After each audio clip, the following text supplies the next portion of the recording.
Welcome to another episode of the Make Tomorrow podcast. Today I have someone who I've worked with before, which is great. I've got Joyce Shia, who's a CIO, the Chief Information Officer of Telkomsel in Indonesia. We're just having a conversation before. We worked in the past when she was at Singtel as a CIO, and the slight difference here is that there's a few more customers. I think we said 180 million customers. Absolutely right, yes. Wow. That is, just thinking in Australian terms, that's about 5 Australias or something along those lines. That's right, yeah. It is probably a smaller landmass too. So anyway, so welcome to the show. It's great to have you on. Thank you very much for the invite. Now, we've done some work before in the innovation space, so this is going to be a lot of fun. We're going to go down some different areas, but the first thing that I always ask people is if you had a blank check and could create one technology overnight, what would it be? I would love to have that blank check, really. And I think one of the key things, and we spoke about it in the past a little bit before, is really about space tech.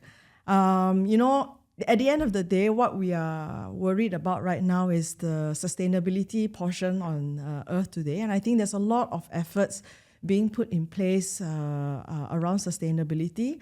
But I think something really new and exciting and something even I don't really know about is really what is beyond Earth, right? And how do we have an opportunity to go outside of Earth? Do we venture? Do we start living in new spaces outside? I think that's really a new, exciting and space for us to get into. That's exciting. I saw something on the news the other day that they found a water source on Mars. Yeah, I mean, this is great. Yeah, this is great, new and exciting things. Yeah. And, everyone's worried about how we're going to survive on Earth. But I think that venture into new, exciting spaces outside, I think there's so much more that we can do. And definitely, space technology is a very interesting area, as long as we don't have to commute to space that often. Like you're going to Jakarta and I'm coming from Australia to Singapore. I think Mars is a little further. Yeah, or we'll find new ways of innovation around commuting. On how do we travel in lightning speed. Yeah. Now, I'm going to go back a little step. So last year, we were together at an innovation event in Singapore called Go Innovate. And we looked at some of the latest and greatest ways to use technology in our own businesses. And you're coming from the telecommunication path. What are some of the advancements you've seen sort of in I'll pick 3 areas, kind of the metaverse or the immersive experience, as we now call it now, artificial intelligence or green AI? What are some of the key things you're seeing in your area at the moment? I think one of the key things, that I would definitely say is around AI and more so generative AI. AI has really been around for many years now, and we've been using it in many different use cases, especially in telecom operators around customer segmentation. How do we campaign to specific customers? How do we learn and predict our customers' behavior, or even IT systems or network systems? So with the new talk now and the new buzz about generative AI specifically, I think we're really discovering a lot of new ways of how we would do the same thing much faster. And we see a lot of use cases around generative AI in the call centers, in monitoring IT and network systems, and so many other use cases around creating new marketing collateral. So I think, we really need to leverage on some of these new technologies, not just to improve the overall productivity of the organization, but also look at them as potential new revenue streams for us as a telco, but also in many other different organizations. So I think AI is definitely one of the key, areas that we are looking into. But at the same time, there's always risks in AI. Mm-hmm. There's always a risk in over AIing everything, right? And I think, with such buzz around it, sometimes the way that we solve certain problems probably doesn't warrant for an AI solution, but because it can, so instead we apply the AI technology on top of a problem, instead of re-looking at, hey, maybe this is just something that we need to automate, quite easily, or possibly relook at the process and think about, hey, maybe we should just do it differently, and therefore not really over applying technology on a business problem. That's interesting. Over AIing. I like that. That's a new term. But I was having a conversation last week with someone. I was actually at a director's lunch in Melbourne, and there was a person there who was talking a lot about the AI space and kind of explaining how you can't the human in the loop is so important, but you can't go too far. But he also said a similar point to you in that if you need to differentiate, is AI the way to differentiate, or will everyone have the same answer if you use AI together? Exactly. And I think, especially around generative AI, the usage of it for so many different use cases is plenty. And I think now if you see in the education tech space, I was just reading an article the other day as well about Korea and where they're actually planning to use AI and also generative AI to give every single student a personalized education journey. And this warrants quite a lot of worry amongst all the different parents. Yeah, wow. Do they think that, wow, what happened to just facts? Are there risks of hallucination, especially with content, especially that used to come from textbooks, that are now so personalized that that it curates to a very specific child's needs? So with some of this new technology and some of the new use cases that we are using this technology, I mean, there are risks everywhere, and we just need to make sure that from a organization or even from a community and societal aspect of it, that we are really ready to leverage it and use it in the right and safe way. So one of the best use cases I've seen so far in the telco space was the one which we did, I think last year with Singtel, where we were listening to call center operators, being able to review their calls in real time and provide them feedback, and also in Singlish too. So a natural language interpretation of it too, because there are some, Singlish is slightly different. It has to listen to things. Actually, on a side topic, I went at this director's lunch the other day. They had a real-time captions being generated off the people listening to what they're speaking. And because they didn't have a natural language generator in it, every second word was off, right? It was terrible. And some of the words were just like, I was looking at things, I was like that's the wrong thing to say. Anyway, but that was one of the best case studies I've seen so far. What are some other really cool case studies, or did you use that case study yourself in the call center operators? And we also use it in Telkomsel today using Bahasa Indonesia. So, I think one thing good about some of this summarization technology in generative AI, some of the search capabilities that we use in the call center operators, I think we've seen it actually demonstrate a lot of value, not just to the contact center operator in terms of productivity, to the organization from a cost optimization standpoint, but it also gives a much better service to the customer because they feel like they can relate much better. They are not just giving a generic, specific answer. So I think when we see the impact of this specific use case of the call center, I think that's really one area that, we really want to leverage generative AI a lot more, and we've really seen quantitative metrics that come out from it. So it's really great to see this not just being talked about in a paper, in a use case, but we're actually implementing it now in various different telco operators in Singtel Group. I love when you talked about the customer experience because you've gone from, call it 2-3 million customers in Singapore, that's 180 million customers in Indonesia with Telkomsel. That's what happens as you scale. You can't have that many call center operators to look after 180 million people, right? So absolutely. AI must be really important. Yes, it's actually pivotal to serving customers in Indonesia. And with such a large volume of customers, it doesn't make sense to have so many call center operators serve every single one of these customers. And one thing about Indonesia as a country as well, many of them are, digital natives, mobile first type users. So we also see from a take-up rate and a culture perspective, when we launched the new AI chatbots for the consumer, term Veronica, and also one for the small, medium enterprises for another chatbot called TED, we actually see the take-up rate is really good. And in terms of technology, we see the technology has really evolved for Bahasa Indonesia as well. So people often think that for countries where it's not English native, and I think for Bahasa Indonesia, there are many different regional aspects of the language, and it's also mixed a little bit with English because most people communicate in both Bahasa Indonesia and English. So actually, we have done a lot of training on the language, And I think the customers really use it for many different of their use cases, whether they are troubleshooting the router at home, or even just asking about their bills, or even asking very basic internet questions. Actually, it's quite funny because when we launched the Veronica, which was the AI assist for customers, we actually launched it together during the Hari Raya period, which is quite a big celebration there.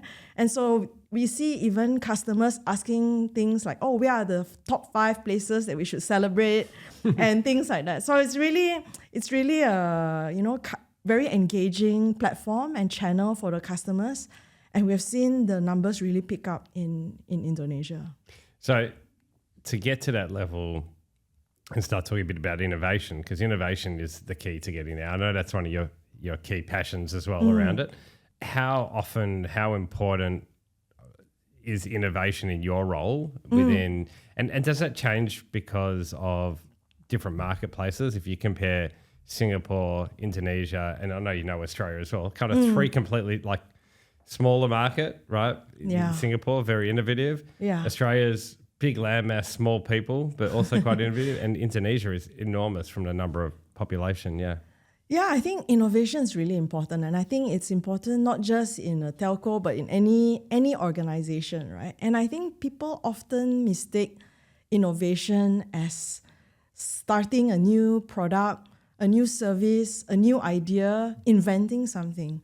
But I think one last part about innovation that people often overlook is about how do we execute this in a very pragmatic way, and how does it bring economic impact to either the organization or to society. And I think that's really the difference between an invention to a certain extent and true innovation. So I think when people run a lot of accelerator programs within the organization, with innovation theme in mind, people often look for new ideas, new products to launch, becoming that new unicorn startup to get that idea that no one has really thought of. But my belief is actually a little bit different, right? I think like what we have done with Go Innovate for Singtel Group, and what we do in Singapore, in Indonesia, or even I'm sure in Australia, is how do we innovate every day? How do we have solved our customers' problems with a new idea or a new solution and implementing it in a very pragmatic way? And how do we see outcomes and impact to the bottom line or the top line from some of these key ideas that we have? And having that mantra and encouraging it in every day instead of having a once a year program, I think that really makes a big difference in innovating in the smaller to bigger problems, instead of focusing so much on that very big idea. So how do you bring it into the everyday? I mean, it's obviously a core component of your culture, of what you breed within your teams and your groups, but how do you bring it into the everyday? Yeah, and I think we have to do it in every meeting, right? I think when we are having a meeting, we usually tend to prescribe a solution, or at least as leaders, I know I used to do it even when I was growing up in the corporate setting. But now I think my approach has changed a little bit. It's more about asking questions and thinking like, okay, is there another way that we can think about it? Should we put on a different lens? Can we look at the problem in a different way? And I think that comes up with different answers and different solutions to the problem in mind. And something as simple as that, I think, is quite applicable in every organization or every company. I think one thing, especially in the Asian mindset, especially in Asia Pac, there's always, the need to find the right answer, to get that 100% correct answer before they offer it as a solution, and then to also not berate someone for having the wrong answer. So I think sometimes as leaders or even as part of a team, we need to listen a little bit more, and sometimes those are the correct solutions to find, and not overly be judgmental about some of the ideas that they're coming up, even though that might not be suitable for the time. But having that continuous reinforcement where, just saying small things, complimenting, and that's a good way to look at it, or that's a good idea, maybe not for now. I think some of these small expressions really go a long way in terms of that overall innovation culture in any organization. Is that something that's going to be new to Asia Pacific as well? Is that like culturally, I'm guessing it's not natural, right? Absolutely. Yeah. I mean, even in the classroom, right? It all begins in the classroom setting. Yeah. And most classroom settings are quite passive I think in many countries, especially in Southeast Asia, where it's usually the teacher talks and, the student reacts or responds. But I think it's evolving, I think, for many different countries at different pace now. So with that, I think that also will slowly change the mindset and take it into the workplace. So I'm really excited about, the Southeast Asian region or even the larger APEC region and having a big change to some of the innovation, especially around technology innovation in the coming years. I think it's great being here in Singapore to look at innovation, particularly within a country like this, right? And I know you're now in Indonesia and I'm in Australia and we meet in Singapore, which is fantastic, central hub. But you look at this small landmass, right? And so many people and a growing population, right? The country must be built on innovation. Like every aspect of it, you don't have the luxury of large land mass to put electrical grids or water plants and stuff like that. I've always found it fascinating because there's small countries like this and there's other countries, Dubai, other places around the world where they're really good at it. Is there certain things that you learn from here that you can take across, or does that help with the culture to some extent? Yeah, I think a lot of it is about having constraints. Yep. Yeah, so when you innovate around the constraints, like for example, Singapore only has a population, a much smaller population, and they have limited space for large mechanical production or things like that. But then they think about, okay, with this limitation of people and mindset, what can they do to draw, a lot of talent from other places? How can they leverage partnerships instead of manufacturing everything on their own? So I think the same for Indonesia, right? We have natural disasters. We have to consider some of these constraints. Actually, it's a country that is of wide landmass, but it's all in islands. So I think when you consider all the different constraints and how do you leverage a large population, so we also use it in our everyday life, right? When we have limited budget, limited resources, you will find a way to make it work. Actually, that is the true value of, and that's where you really see real innovation come out. And back to culture. So I know we both share the same view on, to innovate, you can't have one type of person. You need a lot of different minds, a little diversity in that as well. I know you're very keen on the diversity of minds, whether it's male, female, or gender, or it's different cultures and ethnicities and stuff like that. And different age groups, maybe. Different age groups too. Yeah. So I think not everyone's in their 30s like us, right? Yeah. Absolutely. And that's why it's important to have teams that are diverse. And you gave a few examples just now about gender, about different educational background, different exposure, different type of work experience, different type of competencies. And I think a true leader in that sense really takes all the different types of diversity in a team and leverages the differences to find a solution. And I think if you have everyone coming from similar background with similar feedback, input, and just having that, a meeting where everyone agrees with each other, sometimes that could be beneficial to move forward and execute. But at times that also stifles some ideation and different lens of doing things. So I really value having a diverse team, especially in the technology space, because technology is something that's ever evolving. There are lots of things that, that was done in the past that may not be applicable to today. And a lot of people who are learning and, the new generation that's coming into the workforce, they are also looking at different things with a different lens. So I really appreciate having diversity within the team. And I think that's where we breed that innovation kind of culture. I think what's important with that as well is the acceptance of it too, the accepting of different minds and different views. So I'm fortunate enough to experience, the Australian culture and the Asian Pacific culture, right? And how different they are.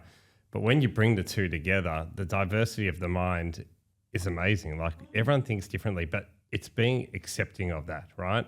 And I've seen many a situation where someone will come up with an idea and it'll be the young person, or it'll be the older person, or it'll be the person from a different country or a different background or whatever, and it's just brushed aside. And that's really important because we're not trying to disrupt, we're trying to evolve. And that's, Exactly. I think that's important. Yeah, and I think you put it exactly in the right way, right? We're not inventing something completely new, but it's that ever-evolving state of any organization. I think that's where true innovation is. And in many a time, we are not in startups. We are not coming up with a new process or a new idea, but we are all in large organizations, and people always feel stifled.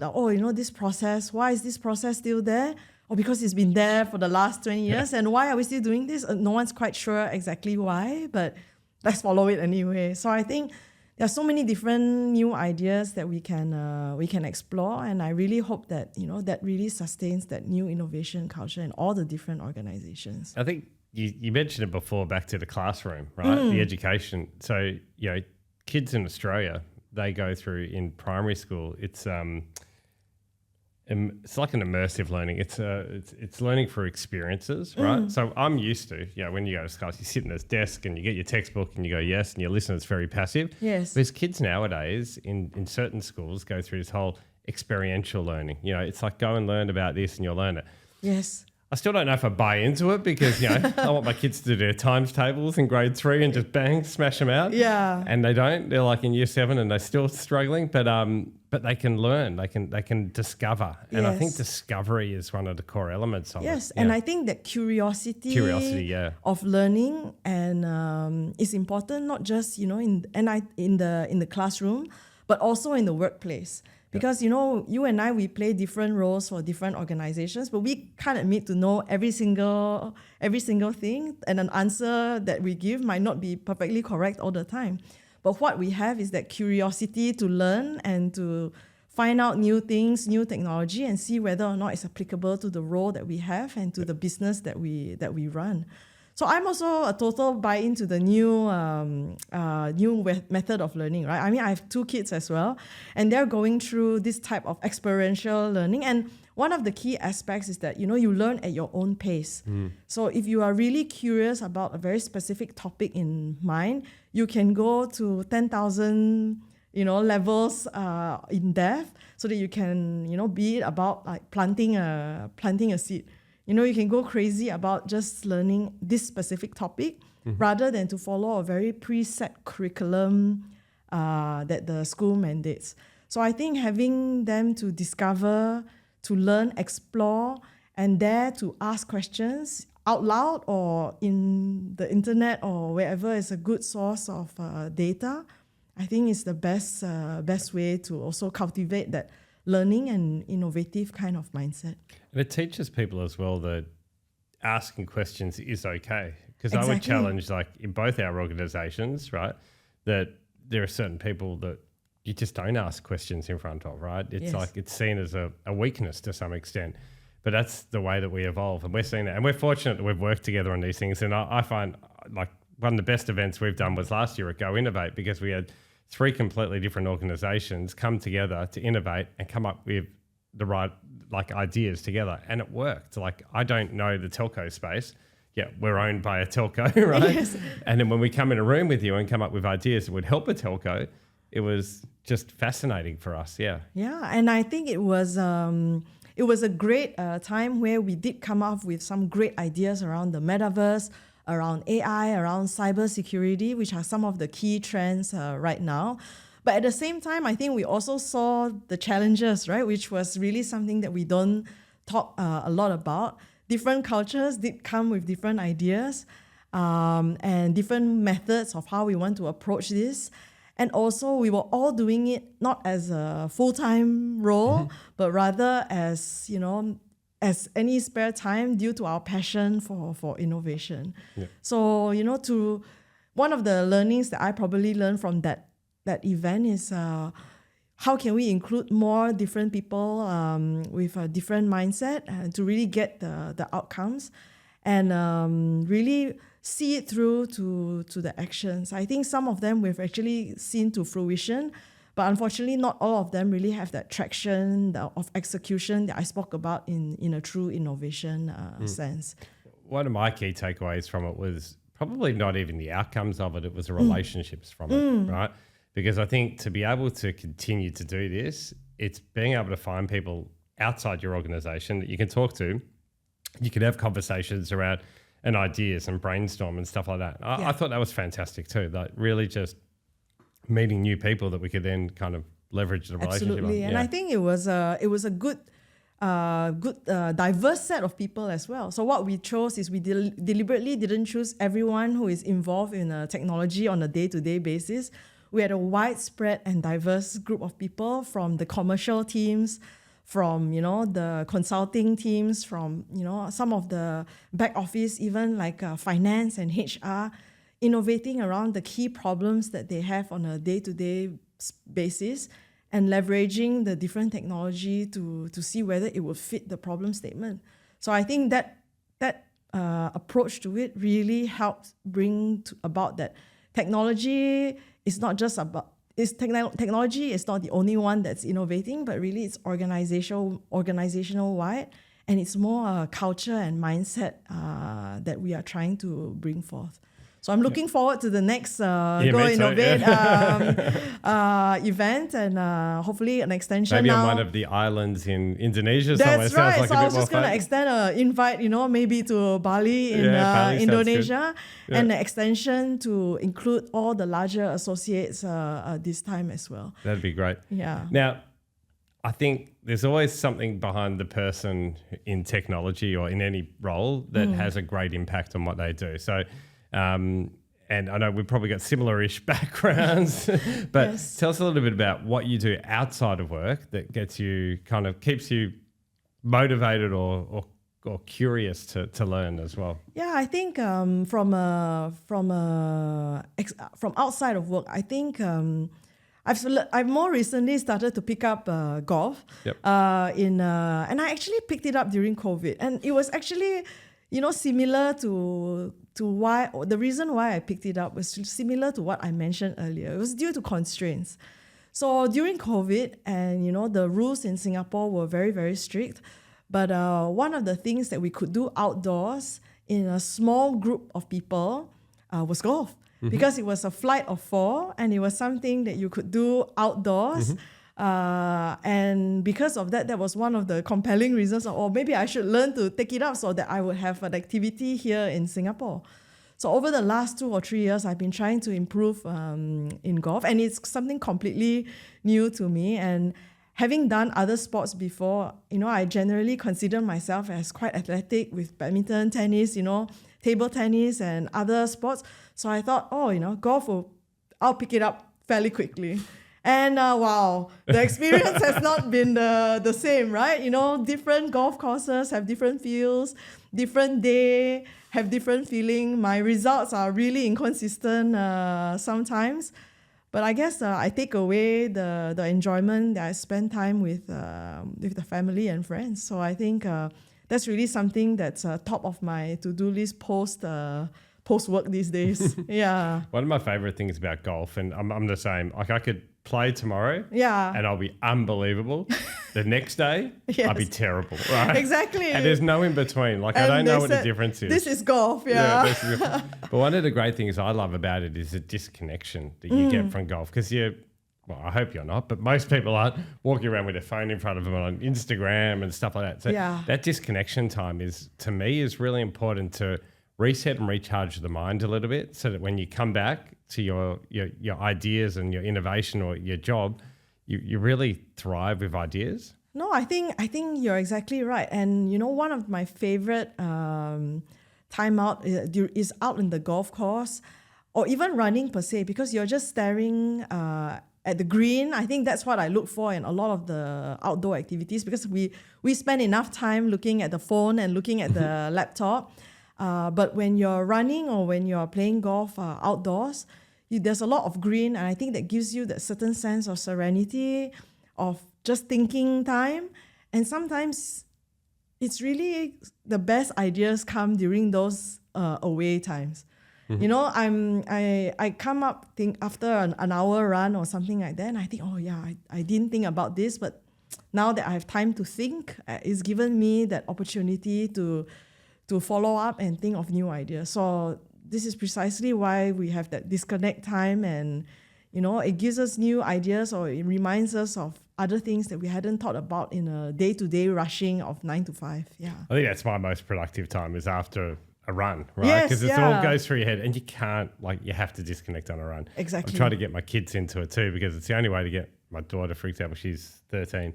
Only way to get her off Snapchat or Instagram or TikTok is a run, because you can't like look at it. And then you definitely, I mean, it's definitely, you've got to have things that disconnect you from the workplace. I think, exactly. you know, years ago we used to work long hours, we come home, we get up, we work again, and it'd just be the cyclic. And I don't think you come up with new ideas through that. So absolutely. Talking about running, I think that's really one thing that I do miss in Indonesia, though. I think I do run as well, but unfortunately a lot of the running is done indoors because the air quality in Indonesia is still quite, it's not as good as it is in Singapore. So I steer clear from the running outdoors in Indonesia, but you know, some of the golf courses there is really the time where I get to do some of this thinking now. I don't know how you run outdoors in Singapore either. It's either 5 a.m. or like 10 p.m. Otherwise it's just too hot. I'm from Australia. It's a lot of indoor running.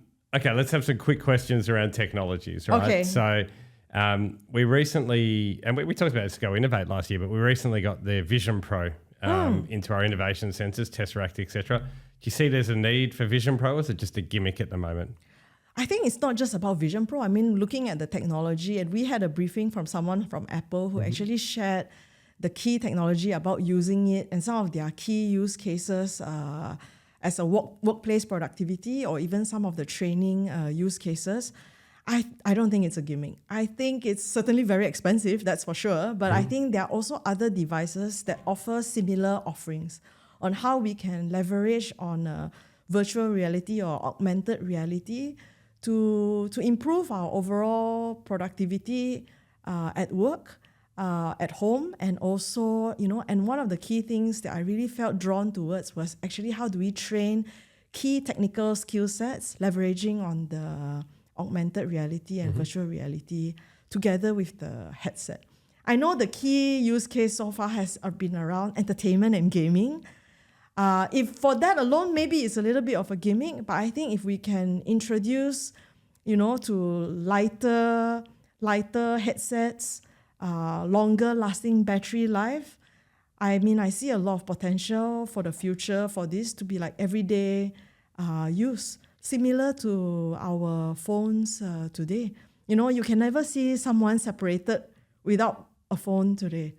Or even more than one phone. Yeah, one phone, two phones. I mean, I'm carrying 2 or 3 even right now. Yeah, so I believe that, you know, once we find more innovation around this device, I see it really making big breakthroughs in different use cases. Yeah, I agree with you. I think it will absolutely have use cases, and it's just getting started. Another technology, quantum computing, right? Are you getting much into quantum at the moment? Is it something that's too futuristic for us? And does it, like, the concern with me with quantum is how much compute we can do, and then what else can happen from a cyber, from a robotics, etc. So yeah, what do you see quantum? No, I think it's also one of the key trends for the future. I mean, at this point, we are still experimenting a little bit about quantum computing, but I can see in other organizations where they've used it quite heavily. And we just need to find the right problem to solve with quantum computing. But I think I've seen some examples already where it's being used. And I mean, it's also on the way, but I haven't been experimenting enough, I think, especially in the telco space. The one thing I heard at this director's lunch the other week was, now I'll get this wrong, but I'll get the idea of it right, was that AI is good enough to do certain things, right? But if you took everything that the mind can process, all the different areas, all the decisions you need to make, and you had to put that into an AI tool, no power grid in the world would be able to support it. Yeah. Yet when quantum computing comes around, potentially we're getting a bit closer. So that's kind of the analogy I got the other day, and I thought, well, that's actually quite clever. Like, you think about all of the things that we do on a daily basis, right? that there's only a small amount of things you can use from an electrical perspective. So, and that'll be a big thing in the telco space, obviously. Data centers and powering those. They're what, Exactly. 5, I was 10% just of thinking the of the same use case, around data centers, around powering a lot of the compute for a lot of the different organizations. How do we have a centralized place that does all this in a green way? So I think this is really an exciting space to come, and we have to see how we keep the technology closer to the edge and leverage it to do a lot of our day-to-day life activities. I was going to ask you about green AI and sustainability, because I think Indonesia, being a large country with lots of islands, lots of water, and lots of natural habitat as well, also comes in natural disasters, obviously. Yeah. But there's probably a great opportunity for sort of more green, sustainable solutions. There is. Unfortunately, I think the maturity level of running, having the sustainability on a lot of the organization agenda is not quite there yet. And I think it begins with the country, it begins with the regulation. And a lot of the historical mindset has been, how do we do it? How do we manage production of both production, compute in the fastest way possible, in the cheapest way possible? And I think the agenda of sustainability hasn't really been on the page. It's slowly getting there. I think there's more and more discussion in the directors level, in the at the board level, where we want to make sure that there is a lot of attention and focus on this. But it will take some time before it matures to a level where we really think about it and it's actually part of the decision-making process. Mm-hmm.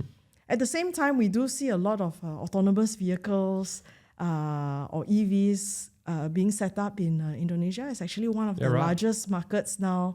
Autonomous as well, or just EVs? Starting with EVs, but a lot of the technology that's coming from China, I think is also very impressive. So we're still at a very maturing mindset now, but I mean, there's a lot of potential to take this moving forward. Yeah, because it's interesting, because I think last year was the first year, I think BYD overtook Tesla for the number of electric vehicles in the world. And I see them everywhere in Australia now, and they look amazing. I want to get one. They look great. I mean, here in Singapore as well, and also in Indonesia, especially in Jakarta. One thing about Indonesia as a whole is that they don't really have very good public transport infrastructure. Yep. So everyone leverages on cars. So with EV and hopefully with more technology and evolution around this, I look forward to see how it will grow, especially in this space. So one more technology. We talked about this before. I'm sitting on one here. Have you seen the rabbit before? I know you said you had them before, but you talk about innovation, and I mean, there's not going to be much on the camera here, but this is a wrap. I bought this as like a pre-buy, and it's meant to be an AI tool with a camera in it that can tell you different things. I mean, Siri does a lot of the same things, but it's great to see innovation. I mean, it's a good design product. It looks great, and I can ask it things. I forgot to charge it, I can't do a demo now, but I can ask it things. I'd ask it, can you tell me who Tristan Sternson is? And it will tell me, or in the context of an athlete, it will give me my triathlon career and stuff like that. It's really cool, but supposedly I should take a photo of myself and it will do the same thing. But it's cool to see new things. Yeah, I think new devices are coming up a lot. And, we have to really try it out, right? And I'm really glad that you're like a big subscriber to a lot of the new technology and new things. Try it out, see if it works. And see what differentiates it from some of the other existing devices here. That's why my first question to you earlier when I saw this was, how is this different from a phone? Yeah, so we have to give it a try. Yeah, because it's orange. It's bright orange. There's a whole community behind it. I'm learning, but I'll always try these little things. Like when a new technology comes out, why not? Like something is going to change somewhere, right? Absolutely. I'm sure there'll be something new. With all new technologies, with all new quantum computings, with all new sustainable energy sources, comes the problem of too much computing can lead to sort of a digital resilience and trust issue, right? Yes. So digital resilience is at the heart of what I look at the moment. I think it's really important so that we can take advantage of digital technologies by trusting in them and not having to worry about the cyber elements of it or or issues that can develop out of it. How important is that in your role, and particularly with so many customers? Yeah, I think this is really top of mind. If there's anything that keeps me up at night, it's really around some of the data privacy issues that we see, around some of the new cybersecurity threats, and how people are really leveraging this cybersecurity or security-based technology today as some of the attacks as well as a weapon to attack. It's no longer about guns and violence from a physical means, right? But because every country today is all about digital in one way and a different level of maturity, but they are leveraging the digital ecosystem to attack and really to make sure, we have to really make sure that our data of our customers are really secure. You know, how equipped are we to make sure that we are resilient against attack? And the attack technology is really evolving at a much faster rate than the technology that we see commoditized and commercialized. You know, and I always joke to some of my team members as well, right? If you really want to see growth in AI, look at all the call scammers. Yeah, Don't exactly. look at our contact center agents, right? Look at how they are leveraging AI to really scam and our innocent people in all the different countries. And the voice, the kind of information, and how the algorithm of how we are actually responding, they are also actively learning and taking our responses to actually continually evolve the technology around scamming. So we really need to be quite mindful of some of this technology and set up all our perimeter defenses. Be ultra paranoid to a certain extent. But we have to balance between that and some of the cost factors of security. And so I think that's the everyday struggle that every organization will have. And that's the innovation arm of it too. It's kind of thinking innovatively, thinking in a way where, when you build something, I mean, there's parameters around how to build it safely and stuff like that. But I had someone the other day at the same lunch say everyone's data's probably been breached and it's probably available somewhere on the dark web, right? Yes. It's how do we innovate to keep it out of harm's way to some extent, and what do we do to kind of mean that data that you find of someone is not usable, right, as well? So that's going to be an innovation on its own. Is that, if you got everyone's details, well, what else do you need now? We come up, everyone now has two-factor authentication. Everyone has different ways of identifying. A lot of good apps that we're building nowadays don't even have passwords anymore. Yes. You have to just get a PIN every time. And I think which is fantastic because I can never remember my passwords. Yes. But at the same time, talking about the customer, I think, we are also in some way impacting that friction, creating additional friction of just doing something very simple, right? So we have to make sure that while we keep it safe, how do we also think about, but at the same time, not inconveniencing the customer? They can't already remember passwords with pins, and we have to really think about how do we keep a safe and easy overall journey for our customers. And that's not an easy problem to crack.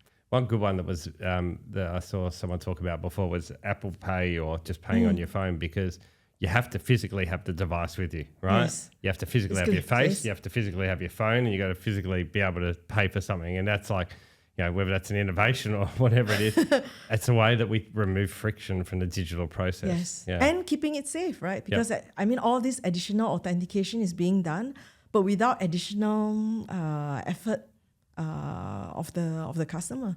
Yep. So I think in that sense, we can see it in everyday examples already. Yep. All right. So for my final question, because we could talk forever on this, I'm having a good time. But my final question will be, if you crystal ball 10 years ahead, right, and you think about what's the main kind of area of technology that's impacting the world or your role, what would that be? And, I'm not sure whether it's 10 years ahead, but I can think about, the exact topic that we were talking about earlier was around around cybersecurity.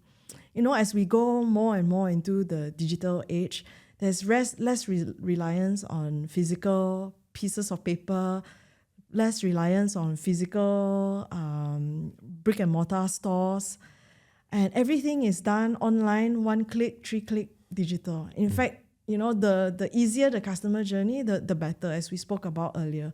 So we really need to think about how we can protect everyone safely. And I think the answer is not easy. I think the attacks these days are evolving much faster than the protection, the detection sense of it as well. And we have come to a point now, to what you mentioned earlier, we have to assume all our data is somewhere out there already.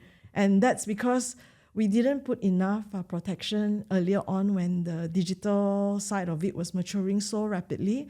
So it's probably a bit of a catch-up game over the next 3 to 5 years. Not sure whether it's about 10, on how we can really protect ourselves digitally. Everyone says the easiest way is just don't go on the internet. Don't sign up for everything. And stay in a cave. So now it turns out the physical method is the best way to protect you digitally. So I find the analogy quite humorous. Back to the future. Well, back to the past, to the future. Yeah. Exactly. So, it's really top of mind. I don't think we have the solution around it yet, but I probably see the biggest evolution and innovation around keeping us protected moving forward. Fantastic. It's been a great conversation. Always enjoy sitting down and catching up, and good to do it on the podcast. So thanks for coming in today, and it's been great to have a good conversation, and look forward to having more of these in the future, and maybe go innovate in Bali. I'm taking that invitation up. Yeah, absolutely. So great to catch up with you, and let's continue to keep each other updated if there's any new things that we see as well. We will. Thank you. Thanks, Joyce. If you found today's episode interesting and want to hear more about our Make Tomorrows, please subscribe to our channel.